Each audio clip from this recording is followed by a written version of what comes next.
There we go. All right, everybody. I'm John Limbacher, and I've been helping business owners since about 1985. I started in before the internet was a thing, and I was a commercial photographer, and I did special effects. So I worked for a lot of big companies, and I spent a lot of time in the boardrooms of ad agencies when they were creating their marketing campaigns. And I got to tell you, back then, I didn't know the education that I was getting, but I know it now. And it was an amazing education that I got from working with all those ad agencies. And as I moved forward, I got into the internet. I started working with big companies on the internet.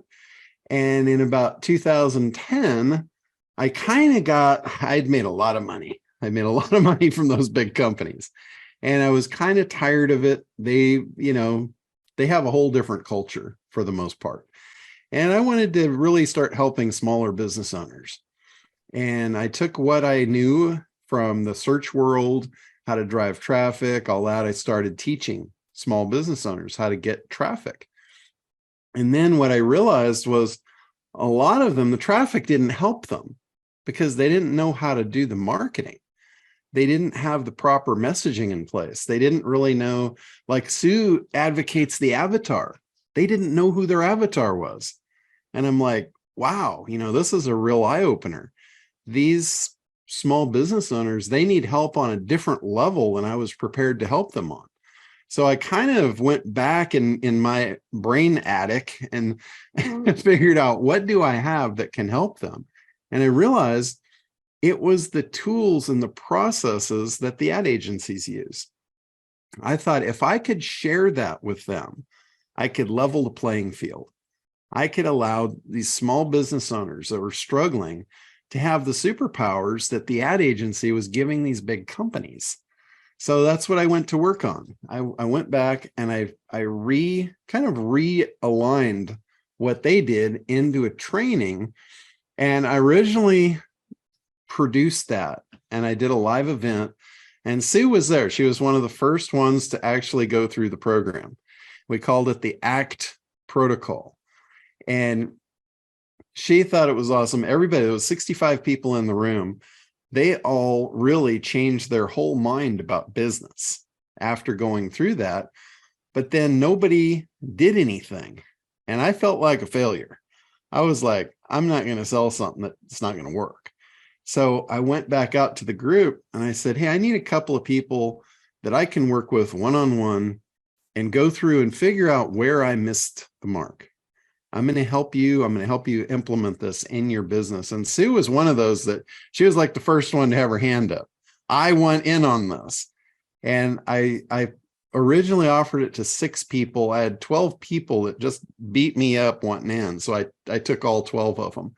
And I spent a year with them, a whole year. And what I learned more from them than they probably learned from me. Because what I learned what they didn't know.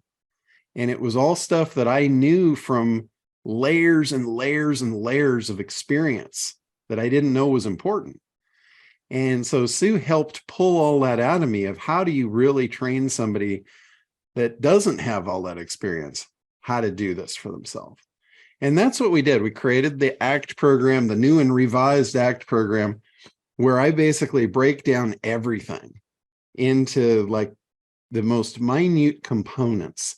So everybody can understand how these ad agencies do what they do and how to make that work for you. So I'm going to share my screen here. I don't have a big elaborate presentation for you guys. I just have the basics of the system. This is the system that the ad agencies have been using for over 100 years. It works flawlessly, absolutely flawlessly. I broke it up into my own kind of format. And there's absolute brilliance in the system. And I got to tell you, I can't take credit for it. It's not my brilliance. This brilliance goes all the way back to people like Benjamin Franklin. The formulas that he used that put him in the Marketers Hall of Fame is stuff that I've never seen anybody teach it like I'm teaching it, broken down into the components that have never been discussed openly. And it's really cool stuff. So I'm going to go through that with you guys. And this is going to be like a 30,000 foot overview, because if we dive into any one of these, we're going to be here for a week. and, and that's what the program is. So I don't want to go there yet. But anyway, ACT, it's analysis, creation, and traffic. And it's absolutely in that order. If you do this out of order, you're going to be setting yourself up for failure. This is business basics that go back hundreds of years. And some of this is taught in school, but not in this format. I got to tell you, this is a format that is going to be incredibly powerful for you guys. So it starts like Sue is in love with this piece right here. Create the avatar. So she always jumps in there, but there's two pieces prior to that. One of them is market segmentation. If any of you guys were on yesterday, I talked about that, how important that is, how you have a lot of different avatars and they come out of different segments of the marketplace. And you have to identify each and every one of them. So when you create your presentation is created exactly for that avatar. Because if you're not speaking to that one avatar, you're not speaking to anybody. You know, most people, they try and talk to a whole market. A market might have 50 different avatars in it, and they try and talk to the market. And the last time I checked, markets don't have credit cards. Markets don't buy things. So why are you talking to the market? You need to talk to the person that you're trying to solve their problem. You're trying to create demand and desire for them to have what you're offering. And you have to talk to them directly. So this market segmentation, figuring out how many different avatars that are available to you is critical. Next, that might overwhelm you. When you figure this out, this piece just might overwhelm you. And that's good. Because the next piece, we're going to sift through all these avatars, all these market segments, and we're going to figure out which one is the most profitable. And that is the one you should start with. Put all the overwhelm to the side.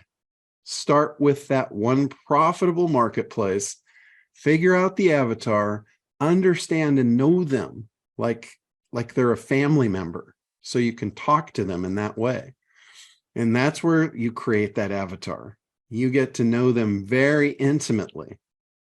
And after that, you go on to competitor analysis.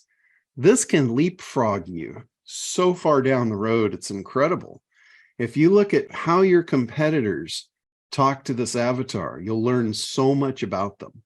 If you learn what they're offering, how they're offering it, all the things that their competitors are doing, all you have to do, you don't have to recreate the wheel. All you have to do is take that wheel they've already created and just make it a little bit better. And you are going to run circles around them. So that's the analysis piece. And I got to tell you, that piece right there is so important. There's a lot of pieces to it, but none of them are difficult. Everything in there I break down into little simplistic steps.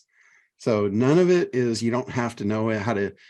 No, I got you. Analysis. You don't have to know how to do anything. Just follow the steps.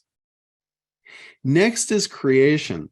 This is where you actually go to work and create your marketing message. This is everything. This is every piece of copy you'll write, every image you'll do, every video, website, marketing funnel, Facebook ad, whatever you're doing. It's all in the creation piece. And unless you've done the analysis first, you're going to struggle here. And you're probably not going to do very well. So in creation, I've broken it down into, these are the 4 pieces of how to take somebody from not knowing you to being your customer. And it's first, you have to grab attention. Now, in the grab attention mode, I went back to the 1950s. And found a gentleman named David Ogilvy. If any of you guys have seen Mad Men, the TV show, he is the one they portray as the character Don Draper. And he is a guy that was absolutely brilliant at creating ad campaigns. And it was like everything he touched turned to gold. And he was interviewed back in the 50s, and they said, David, what is it? What is your magic? How do you do it? How do you do what you do? And he equated his magic touch to a thing that he called the big idea. Now, that was a name, a phrase that he coined for a process. It wasn't necessarily just an idea that's large in size, but it was what he called his big idea. It was a process. No one has ever taught what that really is, what it means, or how to do it until now. I actually broke it up. There's 3 key components to create a big idea. But what he said about the big idea was really important. He said, any marketing campaign that does not have a big idea is going to pass like a ship in the night. And what he meant by that is a ship in the night doesn't get seen. So you don't want your ad campaign to not get seen. That's not how you grab attention. So that big idea concept, the way you implement that, it's super simple. The steps, the pieces, when you see them, you'll go, wow, that's incredibly simple. But yet it's hard to implement. It takes repetition. It takes skill. I am really good at it now. I wasn't good at it to begin with. I don't know how many times I bungled that up. And every time you look at it, all you have to do is say, where are the 3 pieces? And if you missed any one of the 3 pieces, it falls apart. When you get all 3 pieces in place, it's like magic. And the 3 pieces are simple. I'll tell you what they are. You guys ready for this? I know you want to know what they are, right? It's a promise.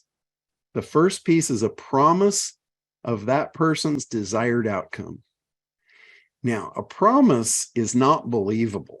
So a promise by itself is going to go off them like water off a duck. So right after the promise, you have to attach the promise to being delivered by what we call a unique mechanism. This is the thing that does the work. It can't put the work on them. It has to be a thing that is seemingly going to do the work for them. So we call it a unique mechanism. And the reason it's unique is you don't want somebody searching this. When they discover what this thing is that you're offering, this is why your brand names are so important. You want them to search that thing, that unique mechanism, and you want all roads to lead to you. You do not want them going to competitors to get what you're offering them. So this is a really key component to this whole thing, unique mechanism. And the next piece is putting those 2 together in a way that they haven't heard it, that's intellectually interesting. And that's the part I think a lot of people struggle with. In the program, I've got probably 30 different examples. When I teach the big idea, I go through 30 different examples of different industries, different products, different ways to do this. And it really is, this is a magical component to grow your business. Because if you can't grab people's attention, you're not going to grow your business very well. You're not going to be very effective at it. So once you've grabbed their attention, the next thing is, how do you create demand and desire for what you have? How do you take the balance scales of price versus value and put so much value that the price no longer matters? They need what you have, they want it, and nothing's going to keep them from making that purchase. But here's what's going to get in the way: an objection. Most people do a really good job of creating demand and desire for what they have. They can communicate that value great, but they don't address the objections. And there's objections in everything. This is where we go back to Benjamin Franklin. Benjamin Franklin identified that objections was the most important piece of any marketing campaign. You have to identify the objections. And what he realized was every objection is based on a belief. It is a belief that they have in their fabric. And a lot of these beliefs won't be spoken. A lot of them, they won't say, they're there, and it just is the thing that keeps them from purchasing your product. So if you can identify those objections and you build those, you weave those into your marketing campaign. So by the time you're done to make, and you're going to make your offer, the objections are gone. There's no reason for them to not move forward. So he had a formula. And if you go to Google and you look up Benjamin Franklin Marketers Hall of Fame, you'll see the ad campaign that he had created. It's a very short thing. It's like a one-page deal. And you'll see the formula for eliminating the biggest objection for his product. And his product was wood-burning stove. And he had he openly admitted that his product was the worst one of all the competitors on the market. Yet he outsold them like they weren't even there because of this formula. And it's his formula that it reverses any objection. It will take the objection from not purchasing your product to a new belief that will make them purchase your product. It's the most powerful thing I've ever seen. You want to talk about like mind manipulation? Holy smokes, that is this at the core. It's reversing objections at its finest. And again, it's a simple formula. It's a 3-piece formula, just like the big idea. It's funny how all this stuff is very natural, and a lot of it is 3-piece formulas. 3 steps to almost everything. So anyway, in his marketing campaign, he took that and he reversed that belief and made people buy his wood-burning stoves. And that marketing piece got him in the Marketers Hall of Fame. And if you look at it, when the first time I saw it and I read through it, I could see the pieces so clearly. It was amazing. And yeah, I'm sure you guys want the pieces for this too, right? You want the 3 steps? All right. To reverse any objection, it's claim, proof, benefit. Those are the 3 pieces. So you make a claim that is contrary to the belief, exact opposite. Like a really easy belief that most people have is I can't do it. Take weight loss, for instance. They've probably tried everything under the sun and they don't lose any weight. They probably gain weight every time they try a new fad diet. So they have a belief, a core belief now, they can't do it. It doesn't work for me, right? It's not anything against your product. It's not anything against you. It's a belief inside them that's going to stop them from purchasing your product. No matter how good your product is, no matter how good it works, it doesn't matter. They're not going to buy it because of that belief. So you have to make the claim that this will actually work for you. So a claim is just that. It's a he said, she said. It's argumentative. If you leave it at that, you got an argument. You're not going anywhere. So you immediately follow it up with proof. You need 2 proof points, not 1. You need 2. The proof points can't be just you saying it. The proof points have to be some third-party validation that makes it true. Because now what you did was you took an opinion, which is your opinion versus their opinion. And you just took your opinion and you turned it into a fact. When you connect those 2 proof points to your opinion, it's no longer your opinion. You're just the bearer of bad news. You just exposed a fact. You shined a spotlight on a fact. Now, I'm not saying no one, but generally, no sane individual is going to argue a fact because they don't want to look stupid. So all of a sudden now, their belief just got reversed in your favor. And now that you've done that, you connect it to the benefit of the desired outcome. And now you've got magic. You just put magic, a magic potion into your marketing campaign. And now there's nothing that's going to get in their way from purchasing that product. And that's where you reveal your irresistible offer. If you take those 4 simple steps and you work those into your business, it's going to change everything. everything about your business, everything about your sales process. The second step there, the create demand and desire, what that piece does is that eliminates the need for a sales process. This is all really a sales process, but that eliminates the need for a salesperson or a sales like trying to get somebody to buy something. That's going to make them want to buy something. So sales is going to become irrelevant in your business. You're going to make sales without having to do sales. And think about this. Think about this, because I just made a claim there. Now I'm going to back it up with a proof point. When was the last time you saw a salesperson in McDonald's? Right? They have order takers. So what would you rather do? Would you rather get on cold calls, pull your hair out trying to make some money? Or would you rather pick up the phone and take orders from people that already want what you have? They're in love with it. They want to know how to get it.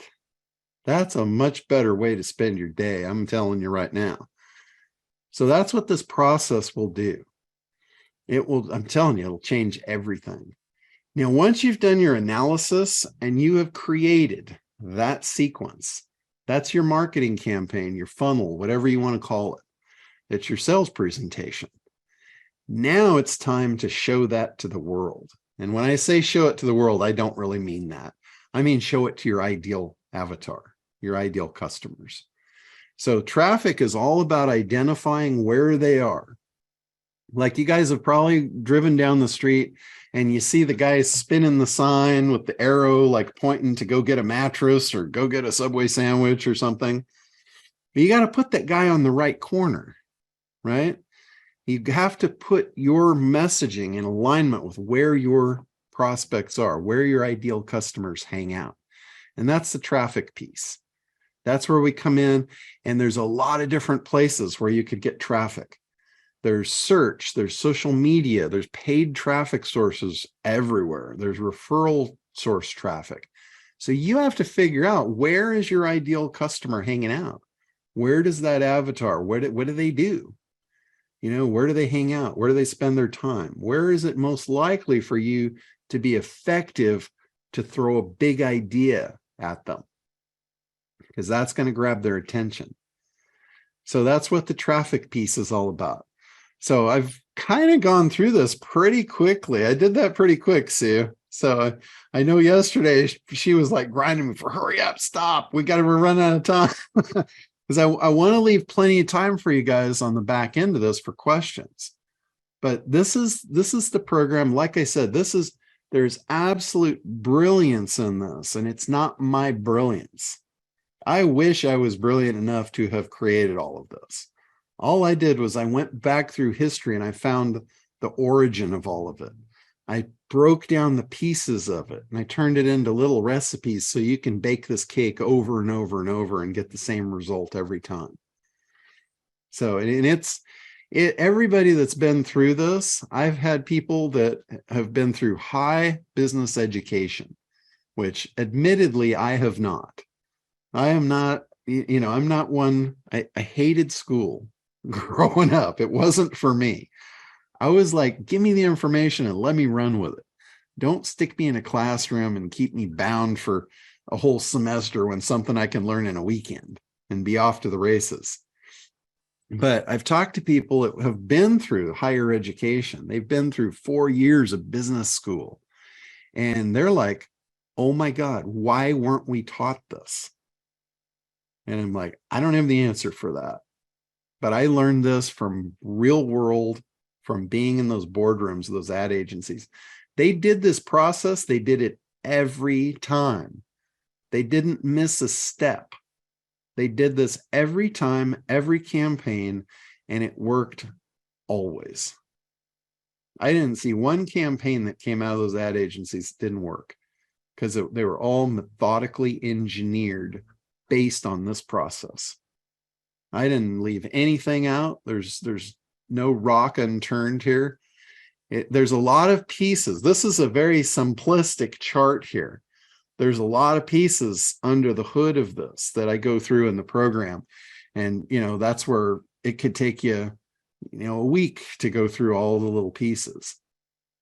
But it's really cool stuff. There's like this is an example of when you get into the part where you're figuring out where your campaign is going to start. You have to figure out where your avatar is.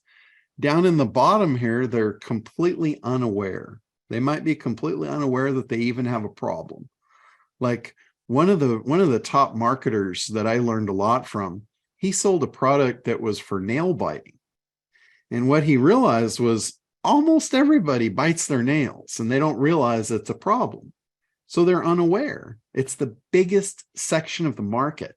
So if you can reach that section, if you can penetrate that, it's a massive section of people that have a problem they're unaware of. You can make them problem aware and you can move them up the ladder. And then you can make them solution aware, and then product aware, and then offer aware.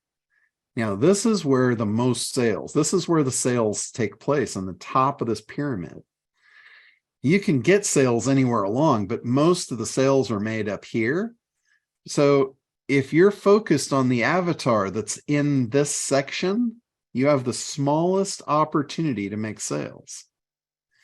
If you focus on the one that's unaware and you're willing to spend the time to make them aware and educate them about the problem, educate them about the solution, educate them about your product, you can create demand and desire, and you can bring this whole group up here and have massive sales.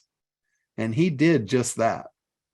He sold so many of these products about how to solve the nail biting thing. It was just stifling. It's like unbelievable.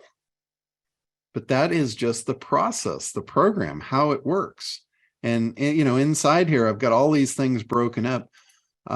This is a sales process right here. This is what we were just talking about. I do a whole webinar in the program of how to implement this. This represents a video sales letter. And I did one of these in a webinar format, and it was selling a SaaS software product that I have. The first time I did this, I sold $52,000 worth of that product in a 1-hour webinar. And I hadn't sold that much in 2 years prior. 1 hour, I sold more than I had sold in 2 years. And this is the actual process that I use to do it. So I went through, I broke it down. I did a 1-hour webinar just on this, just how to do this process for anybody, any product. It doesn't matter what it is. So it's really cool stuff. And I created a graphic. We've got a workbook. There's online lessons for every piece of this. Really cool stuff. The best part about this whole process is when I sell the product, the ACT protocol, I tell everybody the best part about this, the thing that makes me different from anyone else that's going to sell you a program, is you get to take me home with you. Because I have an ongoing support and mentor system where I do a weekly call. So it doesn't matter where you are in the process, this will never become shelf help. When you get this process, you get to take me home with you. So I do that weekly call as long as you need me. You can have me as long as you want me. And I've been doing that since 2010. This call's been every Thursday since 2010. And it's helped so many people. It's crazy. And now we're opening it up for Alignable. And what I used to do, I used to sell this for $2,000. And I told Barbara and Sue at Alignable, when we were talking about this, they thought I was nuts. I said, I really want to help the Alignable people. I love this group. I think you guys are awesome. And I said, how about we do it where we just let them take me home for the $29 a month and we just give them the program. This is a program I've sold for $2,000. And they told me I was nuts to want to even do that. But I'm like, yep, that's the way I want to do it. Anybody that joins the program gets access to the weekly calls. And that's the that's the Internet Dominator program inside of Alignable. It's open now. It's kind of a test thing that that Alignable is doing. You want to talk about that, Sue? The program? Yeah, so we literally just opened this up to people that we really trusted, and John was the very first person I called because I know how much it helped me, and I watched how much it helped all the other people, and his calls are like, you just leave the call with your head just exploding. And so he is one of our very, very first people to be able to offer this amazing program. And when he told me he was going to do it for free, I actually sort of yelled at him. I said, no, you are not giving this away for free. It's like, I paid money for it, and it's priceless. But I am super excited that we're doing this because I'm all about helping more people here. So I'm telling you, it's an amazing program, and I wanted him to share it with people and share some of his stuff. So I think if you want, John, you can open it up for questions on any of the stuff you talked about or anything else. Okay. Yeah. If there's anything else you want to. I wanted to share this because I did this when I first opened the ACT program because I wanted some amazing testimonials. So I said, all of you guys that were my first initial group through ACT, I said, we're going to do a contest. The first person that uses the ACT protocol to create a marketing campaign that makes $100,000, I'm going to give them this $100,000 gold bar. Now, what this is, it's not actually worth $100,000. It's a replica of a $100,000 bill with Woodrow Wilson on it. It's 4 ounces of solid silver, and it's 24 karat gold plated. And I have one of these ready to go. It's hard to find these, but when I find them, I buy them so I can have them for these prizes. So I think after the first of the year, anybody that's in the program on Alignable, I'm going to open this contest back up. So one of you guys can actually win this thing. All right, it looks like we've got through all the Q&A. Do you want me to share my magical benefit? Yes. Okay. So you guys probably know, or maybe you don't, there's a big difference between features and benefits. Benefits are 100 times more powerful than features. The difference is a feature is what it is. So when you're describing the thing, you're focused on features. Here's what I've found. Nobody cares. Nobody cares about what it is. They don't care. And I know this sounds bad, but they don't. They don't care about who we are. They don't care about what we have, all they care about is what it does. If they're going to buy something, if you're stacking value in your favor, you need to talk about what it does. So that is where the benefits come in. When you're talking benefits and you're benefit focused, you're focused on them, not on you, not on your thing, on what it's going to do for them, their desired outcome. And what I do, most people will just say it. They'll just say the benefit, and that's one dimensional. I like to 3-dimensionalize my benefits. So I say the benefit in a way that they can hear it, see it, and feel it. If you learn how to do this with your benefits, it is going to make everything 10 times more powerful in your marketing. And I'll give you an example of that. They hear it, see it, feel it. Let's do an example of a diet pill, a weight loss product. Our avatar is a woman that's going to her 20-year class reunion. So she's looking in the mirror. She's not feeling too good about herself, and she wants to go to that class reunion and feel spectacular. So the diet pill, and I'm just making this up. I'm not saying that this product actually exists because it probably doesn't. But you take the pill and you lose weight, right? So the benefit is just that, the weight loss. You take the pill and lose the weight. That's the way most marketers would leave it, right? But I'm going to add on the other 2 dimensions. I want her to see it. I don't want her to just hear it, because that'll go off her like water off a duck. So The way I get her to see it is I use a trigger word. I say, remember. When I use the word remember, I'm accessing her memory banks. And I say, remember how good you used to look when you saw yourself in the mirror and you're 20 pounds lighter. She knows what that looks like. She can visually access that picture. I just brought it up full color. So now she didn't just hear it. Now she can see what I'm talking about. She can see the outcome. And now I'm going to transport her into the end game. I'm going to let her feel it. I'm going to let her feel the effects of the benefit. And I'm going to use another trigger word here. And I'm going to use the trigger word of imagine. When I use imagine, I'm automatically going to transport her brain into fantasy land. I'm going to allow her to see the future with the word imagine. I just transported her. And now I'm going to show her what imagine looks like. I'm going to say, imagine how you're going to feel when you walk into the room and the heads start turning and people start talking about how good you look. That is just going to put quivers down her spine, right? How much better could I create demand and desire for that product when I three-dimensionalize the benefit? So, I mean, this is just, there's all kinds of little pieces to this puzzle like that I share inside the program. They're all incredibly powerful. You stack them all up together and you're going to be unstoppable.